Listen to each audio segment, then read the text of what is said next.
You're living the wrong life, and the worst thing is that you know it. You know that feeling that there is something fundamentally misaligned in your existence, as if you were playing a role that is not yours, following a script written by someone else. This restlessness is not paranoia, it's your psyche screaming that you're ignoring who you really are. Carl Jung discovered something that will blow your mind. The month you were born carries a psychological code that determines your deepest patterns. I'm not talking about magazine horoscopes.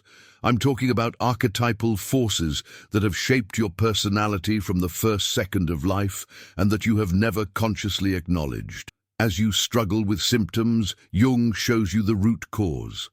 As you try to fix behaviors, it reveals the hidden program that generates them. The month of his birth is no accident. It's a psychological fingerprint that explains why you always attract the same problems, why you repeat the same mistakes, why you feel like you're stuck in cycles you can't break. Each month carries a specific archetypal energy. January brings the strength of the initiator, but also the shadow of destructive impatience. March awakens the inner warrior, but it can trap you in chronic anger. September activates the perfectionist, who can become his own psychological executioner. You were born under one of these influences, and she's controlling your life in ways you can't even imagine. Jung called this synchronicity. There is no coincidence between the moment you chose to be born and the challenges you face today. There is a hidden logic, a pattern that connects your birth to your traumas, your compulsions, your toxic relationships, and most importantly, your unfulfilled potential. Most people die without discovering it. They spend decades trying to fix themselves without understanding that they are fighting against their own archetypal nature. They go to therapy to treat symptoms when they should be decoding the original programming that created them, but you don't have to be one of them. Over the next few minutes, I'll reveal how your birth month created your false persona, shaped your deepest wounds, and determined the patterns you compulsively repeat. Most importantly, I'm going to show you how to use this knowledge to finally stop fighting yourself and start living who you really are. This is not self-help. It is archaeology of the soul. Get ready to discover truths about yourself that will bother you, but that will set you free once and for all, because when you understand the code of your birth, you stop being a victim of your own unconscious and become the architect of your transformation. 1. The thought experiment. Close your eyes and think about the month you were born. Now notice your first emotional reaction. Was it pride, indifference, discomfort? This reaction already reveals more about your psyche than years of superficial self-help. Jung discovered that our relationship with our own birth carries crucial information about our unconscious identity. The way you feel about your natal month is not accidental. It is a direct reflection of how you relate to your own existence, to your place in the world, to your sense of belonging or rejection. Let's do a deeper experiment. Think about the people you admire the most. Now think about the ones that annoy you the most. Observe the months of their birth. You'll discover disturbing patterns. You will find that unconsciously you are attracted or repelled by certain temporal energies. This is no coincidence. It is your unconscious acknowledging or rejecting archetypal aspects that resonate or conflict with your own natal programming. Most people never make that connection. They believe that their preferences, aversions, and relational patterns are conscious choices. Lie. They are automatic reflections of a programming that began at the exact moment you decided to be born. Jung called this the autonomous complex. Parts of your psyche that operate independently of your conscious will, creating reactions, behaviors, and choices that you believe are yours, but which are actually manifestations of deeper archetypal forces. His month of birth activated a specific complex, a constellation of energies, fears, desires, and potentials that shapes how you perceive reality, how you relate to others, how you deal with conflict, and most importantly, how you sabotage or realize your own potential. Look at your love life. Do you always attract the same type of person? People born in specific periods? That's not bad luck. It is archetypal magnetism. Your unconscious seeks to complete or repeat patterns that were imprinted at the time of your birth. Notice your recurring fears. They are not random. They are connected to the archetypal shadows of their natal period. If you were born in months of transition, you carry fears of instability. If it was born in months of intensity, it carries fears of loss of control. If he was born in months of introversion, he carries fears of exposure. The question Jung would ask is, are you consciously living your natal energy or being lived by it? There is an abyssal difference between consciously expressing the potentials of your month and being an unconscious puppet of your patterns. This thought experiment is just the beginning. In the next few blocks, we'll dissect each period of the year and reveal how it schedules specific destinations. Get ready to discover truths about yourself that will bother you, but that will free you from the prison of living on automatic. Because when you understand the code of your birth, you stop being a victim of your own reactions and become the conscious director of your transformation. 2. Psychological winter. If you were born between December and February, you carry the mark of psychological winter, and that means you know the darkness in a way that most people will never understand. Jung identified that those born in winter carry an intimate relationship with the archetype of death rebirth. You came into the world when nature was at its most introspective, when life retreats inward, when survival requires deep inner resources. This has created a specific psychological programming. You are naturally equipped to navigate crises, but you are also addicted to them. The shadow of psychological winter is chronic melancholy. You may function perfectly on the surface, but underneath there is an existential sadness that never goes away completely. It is not clinical depression. It is something deeper and older. It is the mark of those who were born when the world was symbolically dead. This creates a paradoxical personality. You are simultaneously the most resilient and the most fragile. They can withstand pressures that would break others, but they can crumble with small, everyday frustrations. This is because your psyche has been calibrated for big dramas, not minor irritations. Born in December, they carry the energy of the end of the cycle. You are naturally finishers, but that also means that you unconsciously sabotage things that are going well. There is an internal compulsion to end, to kill situations before they fully develop. In relationships, this manifests as a tendency to create unnecessary drama when things are too stable. January brings the energy of a forced restart. You are compulsive initiators, but with a destructive shadow.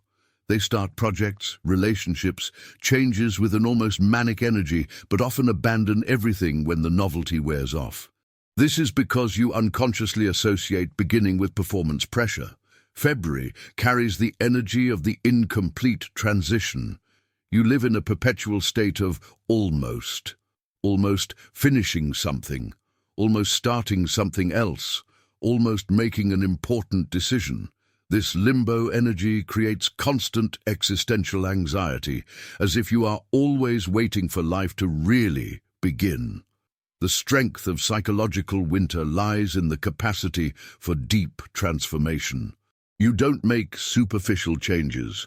When you change, it is a complete metamorphosis. You die symbolically and are reborn as completely different people. This scares those around him, but it is his evolutionary superpower. The problem is that most of you use this ability destructively. Instead of consciously choosing when to die and be reborn, you let external crises force these transformations. This creates a chaotic life where you are always recovering from some breakdown instead of consciously directing your evolution. Jung would say that you need to learn to honor your inner rhythm without becoming slaves to it.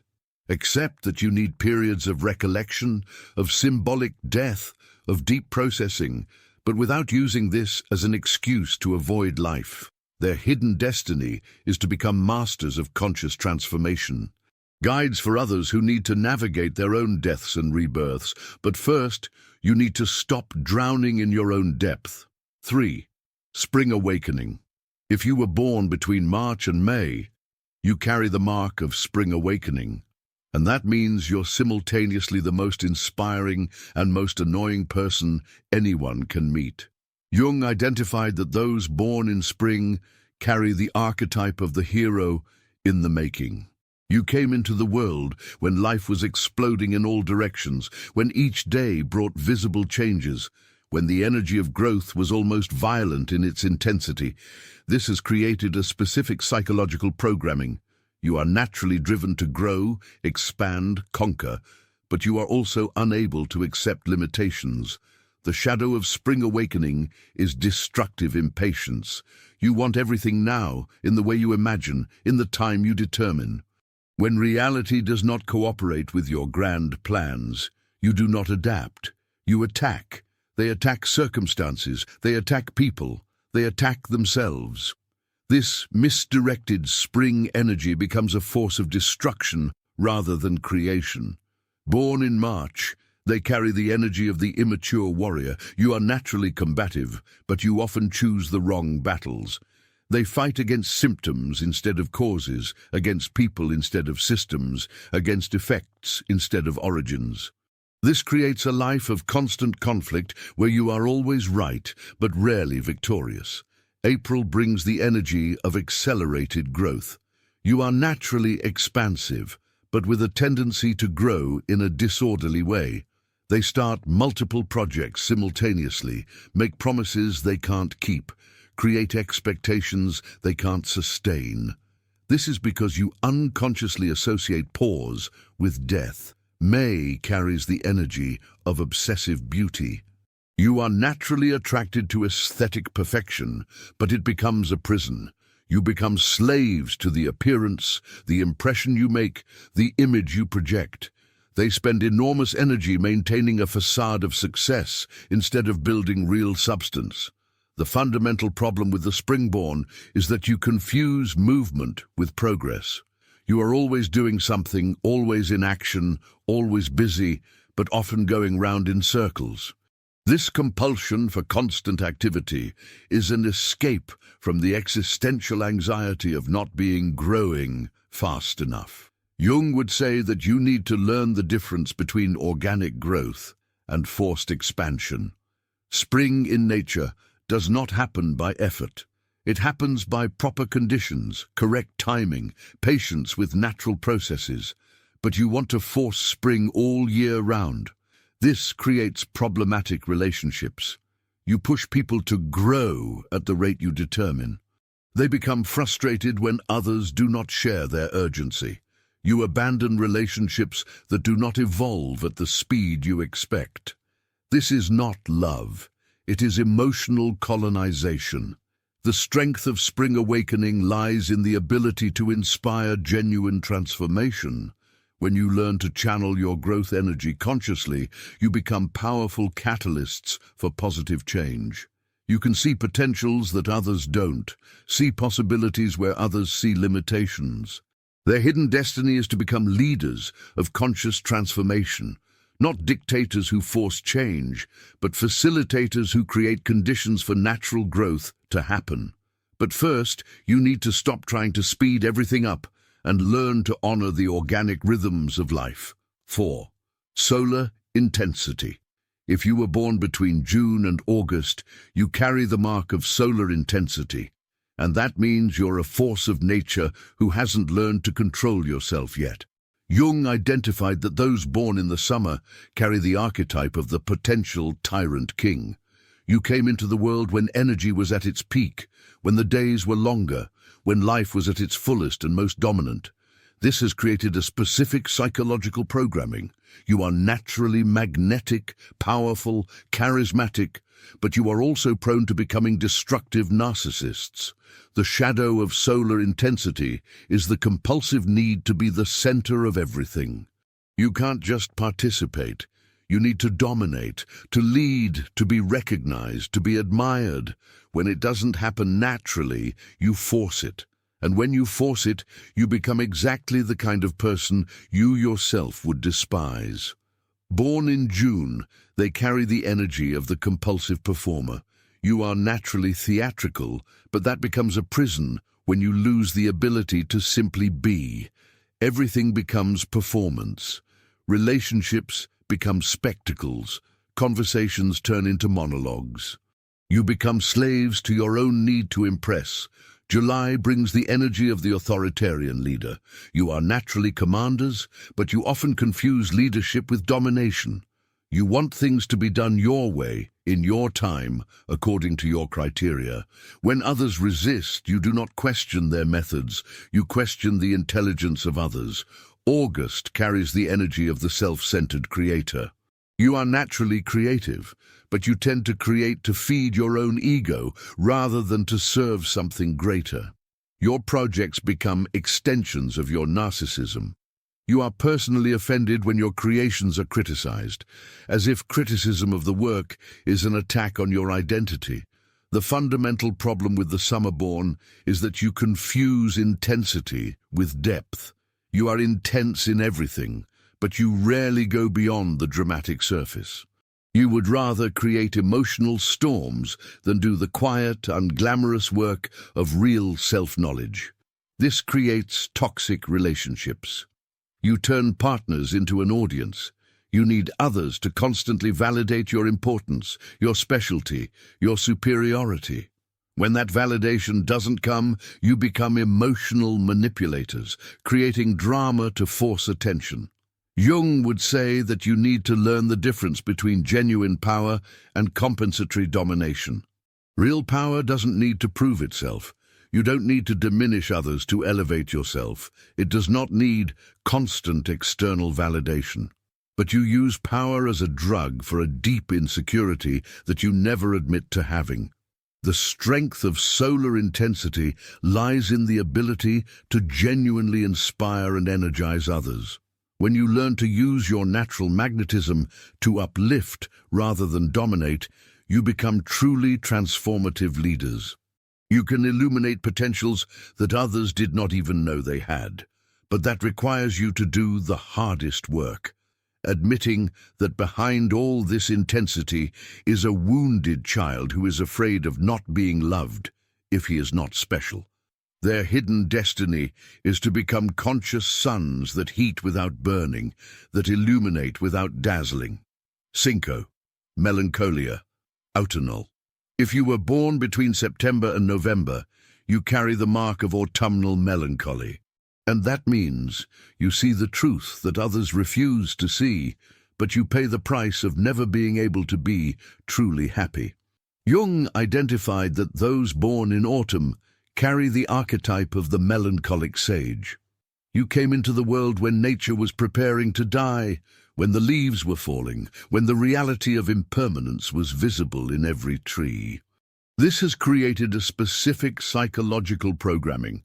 You are naturally deep, analytical, perceptive, but you are also chronically dissatisfied with the superficiality of human existence. The shadow of autumnal melancholy is destructive perfectionism. You see flaws in everything, in yourself, in others, in systems, in the world. This ability to perceive imperfections is a gift when used constructively, but it becomes a curse when you become professional critics of life. Born in September, they carry the energy of the obsessive analyst.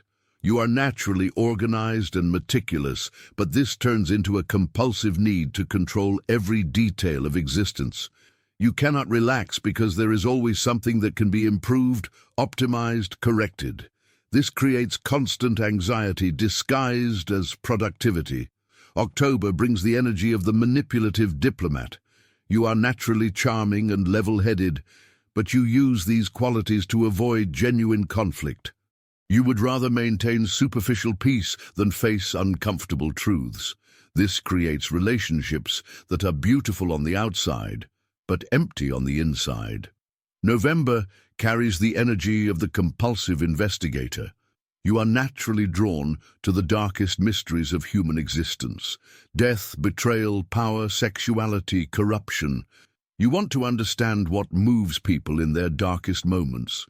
This makes them natural psychologists, but it also makes them addicted to drama and intensity. The fundamental problem with autumn-borns is that you are addicted to complexity. You cannot accept that some things are simple. You complicate relationships, decisions, situations that could be direct. This is because you associate simplicity with superficiality.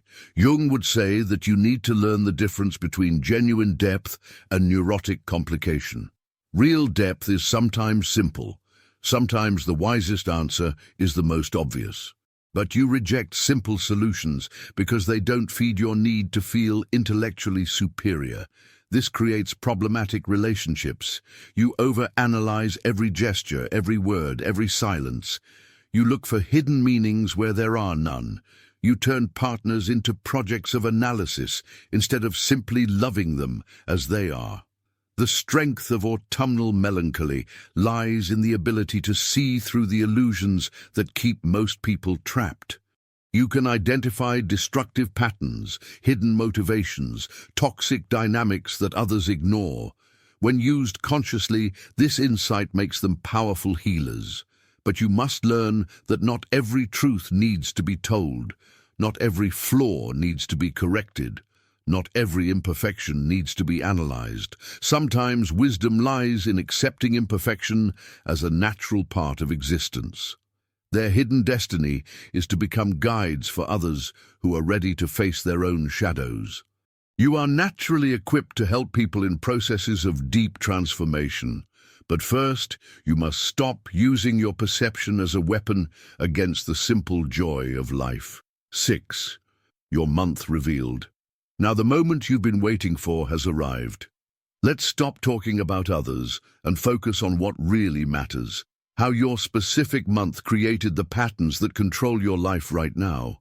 Jung discovered that our relationship with our own natal month reveals more about our psyche than any psychological test. The way you feel when you read about your period is not accidental. It is a direct reflection of how you relate to your own essence, to your unfulfilled potentials, to your unintegrated shadows. If you have completely recognized yourself in the description of your period, it indicates that you are unconsciously living the archetypal patterns of your month. You are a puppet of the forces that shaped your personality at birth. This isn't necessarily bad, but it does mean that you're not consciously directing your life. If you rejected the description of your period, this is even more telling. It means that you have developed such a strong persona to protect yourself from your original nature that you no longer even recognize who you really are. You are living a life that is not your own, playing a role that you believe is more socially acceptable. If you felt partially identified, it indicates that you are in the process of individuation. You recognize your original patterns, but you are consciously working to transcend them. This is the healthiest, but also the most challenging, because it requires you to live in the constant tension between accepting your nature and transforming it. Now notice your emotional reactions as you read about your month. Anger indicates that you are being confronted with truths that you prefer to deny. Sadness indicates that you recognize potentials that you have not developed. Relief indicates that you have finally found words for experiences that you could not explain. Jung would say that his home month is not his destiny. It is your raw material. It is the psychological material that you have to work with to create your life. Some were born with marble, others with clay, others with iron. There is no better or worse material. There's just the challenge of figuring out what can be created with what you've received. The mistake most people make is trying to be something other than what their original nature allows. Born in winter, try to be solar. Summer born, try to be deep. Spring-born, try to be stable. Born in autumn, try to be simple. This creates a life of constant effort against oneself. Wisdom lies in accepting your original nature and then consciously working with it. If you're naturally intense, learn to use intensity constructively. If you are naturally melancholic, learn to turn melancholy into wisdom. If you're naturally impatient, learn to channel that energy into positive change. Your month has revealed not only who you are, but who you can become when you stop fighting your own nature and start consciously working with it. This is individuation. This is real growth. This is what Jung called becoming who you really are. 7. Hidden patterns.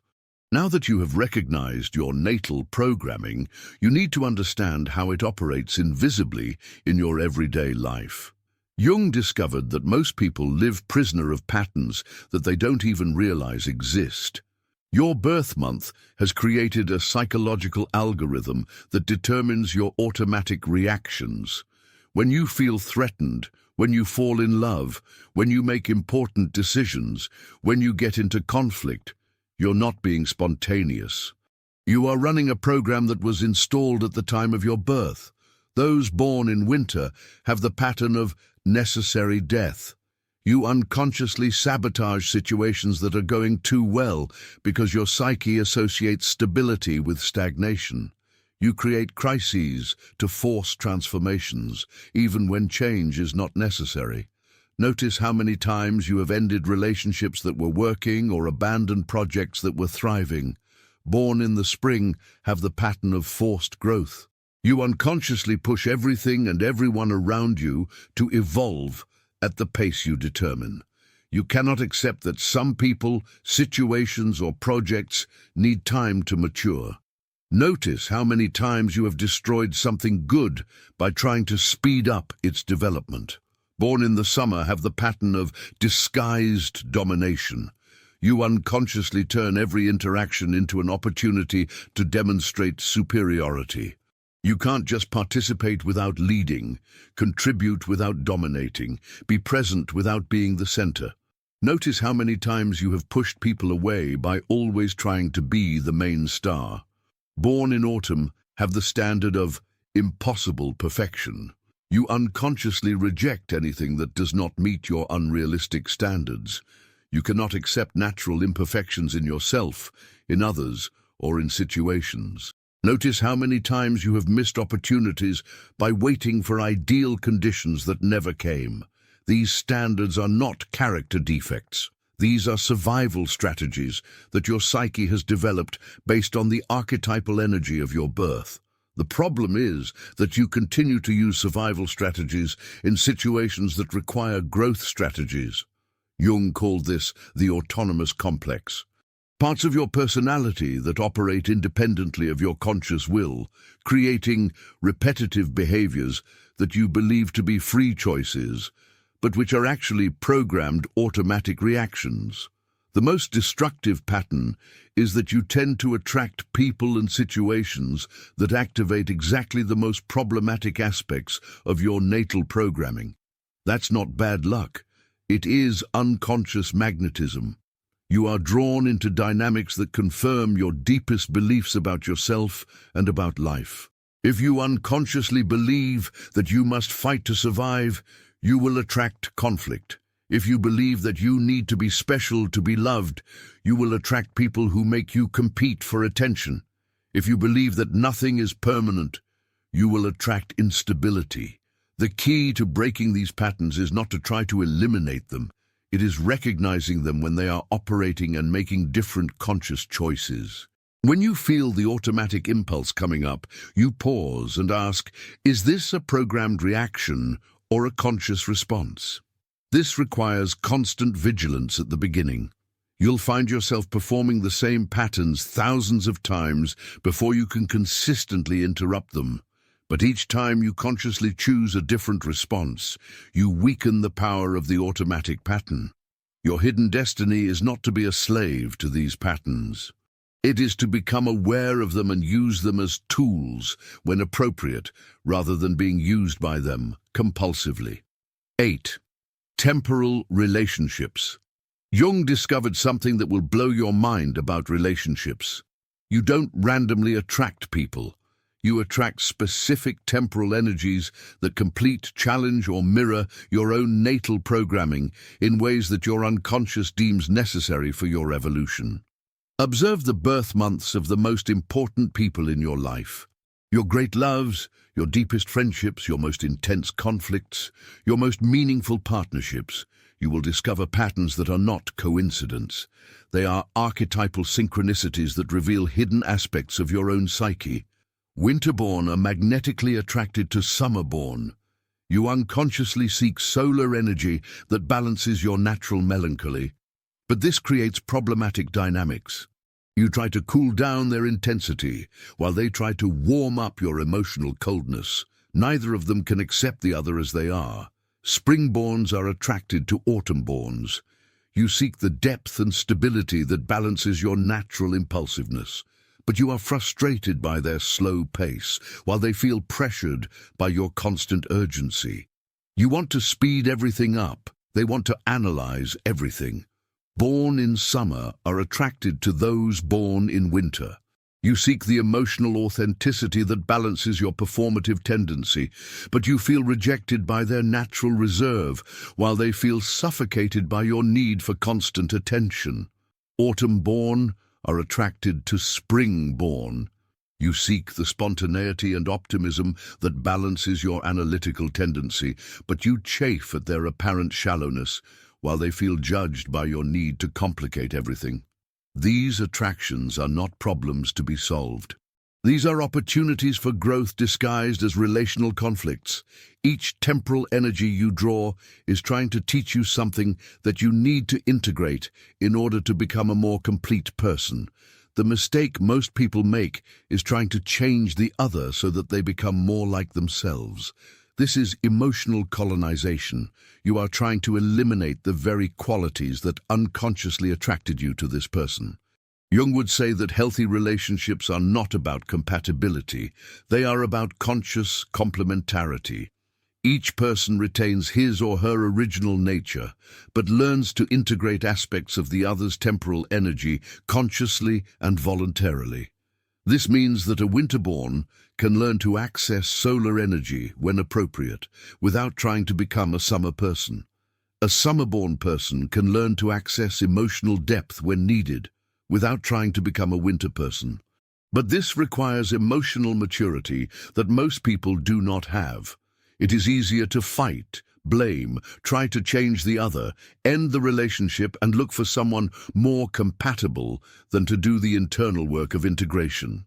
Observe your failed relationships. How many times have you rejected the very qualities that could have helped you grow? How many times have you interpreted temporal differences as personal defects? How many times have you missed opportunities for evolution because you don't understand the archetypal language of relationships? Your relational destiny is not to find someone like you. It's finding someone who activates dormant aspects of your psyche and having the courage to grow through that activation rather than resisting it. 9. Fate or prison. The moment of the most brutal truth has come. Your birth month can be your greatest strength or your life imprisonment. The difference lies in a choice that most people never consciously make. Jung discovered that there is a fine line between living his archetypal nature and being enslaved by it. When you are unaware of the patterns that govern your life, they become an invisible prison. You believe that you are making free choices, but you are actually running an automatic program that was installed at the time of your birth. The temporal prison works like this. You repeat the same behaviors, attract the same situations, make the same mistakes, justifying everything as, "This is how I am." You use your natal nature as an excuse not to grow, not to change, not to take responsibility for the consequences of your destructive patterns. Winterborn cling to chronic melancholy, using its natural depth as a justification for never seeking genuine joy. I'm just like that, deep and serious. Lie. You are using depth as an escape from the responsibility of creating a life worth living. Springborns get caught up in destructive impulsiveness, using their natural energy as a justification for never developing patience or persistence. I'm just like that, dynamic and spontaneous. Lie. You are using dynamism as an escape from the responsibility of building something lasting. Summerborns get caught up in toxic narcissism, using their natural magnetism as a justification for never developing humility or genuine empathy. I'm just like that. Intense and passionate. Lie. You are using intensity as an escape from the responsibility of considering the impact you have on others. Autumn-born people get caught up in paralyzing perfectionism, using their analytical ability as a justification for never taking action or taking risks. I'm just like that. Careful and reflective. Lie. You are using reflection as an escape from the responsibility of living fully despite imperfections. The difference between fate and prison is in consciousness. Destiny is when you recognize your original nature and consciously choose how to express it constructively. Prison is when you are lived by your original nature without questioning, without growth, without evolution. Jung called this individuation versus identification. Individuation is when you become aware of the archetypes that operate through you and learn to work with them consciously. Identification is when you get confused with these archetypes and believe that they are your fixed identity. The test is simple. Can you access qualities that are not natural to your month when the situation calls for it? Can a winterborn be spontaneously joyful when appropriate? Can a summerborn be genuinely humble when necessary? Can a springborn be patiently persistent when it matters? Can a fallborn act imperfectly when urgent? If you can't, you're stuck. You have become a caricature of your own nature. You've reduced the infinite complexity of your human potential to a few archetypal traits that you compulsively perform. Liberation does not come from denying your original nature. It comes from expanding beyond it. It comes from consciously integrating aspects of all temporal energies, keeping your natal base as the center, but not as a limitation. This requires courage to step out of the comfort zone of your fixed identity. It takes humility to recognize that you are more than your automatic standards. It requires persistence to develop skills that do not come naturally. Your birth month is not your final destination. It is your starting point. It is the foundation on which you can build a conscious, integrated personality capable of responding to life in multiple ways, instead of always reacting in the same programmed way. The defining question of your life is, will you use your natal nature as a springboard for growth or as an excuse for stagnation? 10. Code breaking. Now you know the code. You understand how your birth month programmed your deepest patterns. The final question is, what are you going to do with this knowledge? Jung discovered that knowledge without application is just intellectual entertainment. You can perfectly understand your natal programming and continue to be a slave to it if you don't take concrete actions to transcend it. Awareness is only the first step. Transformation requires practical, consistent, uncomfortable work. Code breaking happens in 3 stages. First, recognition. You identify when your automatic patterns are operating. Second, interruption.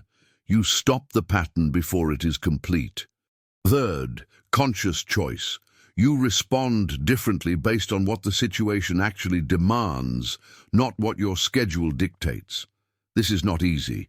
Their natal patterns have decades of reinforcement. They are neural pathways dug deep into your psyche. Changing them requires the same persistence that would be required to change the course of a river. Possible, but laborious. The first practical exercise is observation without judgment.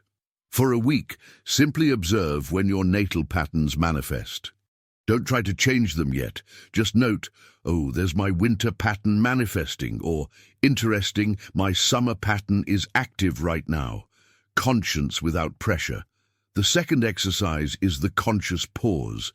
When you recognize an automatic pattern emerging, stop for 5 seconds before taking action. Breathe. Ask, what does this situation really need? Instead of, how would I normally react? This pause creates space for different choices. The third exercise is controlled experimentation. Once a day, consciously do something that goes against your natal nature. If you're winter, practice genuine optimism. If you're a summerer, practice real humility. If you're a springhead, practice deliberate patience. If you are from autumn, practice imperfect action. Jung would say that you are not trying to become someone else. You are becoming a complete person. You are integrating aspects of all temporal energies, expanding your repertoire of responses, increasing your psychological flexibility. This will feel artificial at first. It's going to look like you're playing a role. This is normal. Any new behavior feels false until it becomes natural. The difference is that now you are consciously choosing what role to play based on what serves the situation, not being interpreted by unconscious patterns. The ultimate goal is not to eliminate their natal nature. It is to become aware of it and able to transcend it when necessary. It is to keep its original essence as a base, but not as a limitation. It is to be able to access any temporal energy when life requires it. This is individuation. This is real freedom. This is what Jung called becoming who you really are. Not a caricature of your birth patterns, but a conscious, integrated human being, able to respond to the complexity of life with the appropriate complexity. His hidden destiny was never to be a prisoner of the month in which he was born. Your hidden destiny is to use this month as a springboard to become a whole, conscious human being, free to choose how to respond to every moment of your life. The code is broken. Now you decide, are you going to use that freedom, or are you going to go back to the comfortable prison of your automatic patterns?